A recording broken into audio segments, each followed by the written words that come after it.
Salam Indonesia. Anda menyaksikan berita terkini bersama saya Pradana Adiputra. Semua anggota KPPS diminta memahami regulasi dan semua teknis kepemiluan agar tidak memicu timbulnya konflik pemilu, sehingga dalam hal ini, inilah perlu semua anggota KPPS mengikuti bimbingan teknis atau BIMTEK.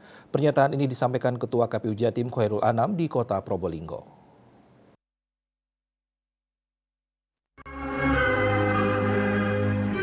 Kelompok penyelenggara pemungutan suara atau KPPS diminta memahami regulasi dan teknis pemilu seperti halnya cara memasukkan data ke dalam aplikasi Sirekap dan membuat berita acara. Mendukung hal tersebut, seluruh anggota KPPS mengikuti bimbingan teknis yang diadakan di Gelanggang Olahraga Kecopo, Kota Probolinggo, Jawa Timur pada Jumat 26 Januari. Ketua KPU Jatim Khairul Anam mengatakan BIMTEK ini berbeda dengan pemilu 2019.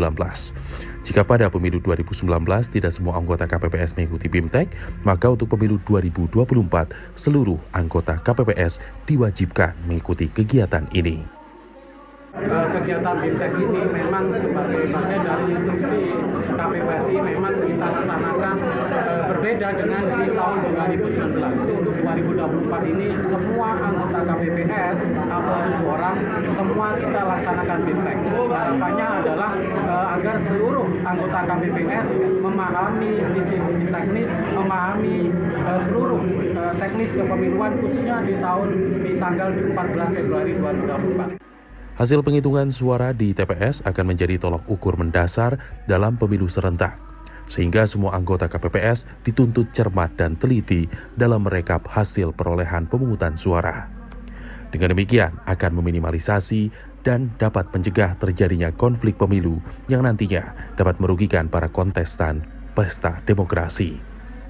Dari Kota Probolinggo, Jawa Timur, Saifullah Fandi, Kantor Berita Antara mewartakan. Berita terkini bersama Minyak Kapun Ganapati, Usada Bali, Keluarga Sehat. Update terus informasi Anda dengan subscribe dan like YouTube channel Bali TV @newsbali TV. Tetaplah bersama Bali TV. Salam Indonesia.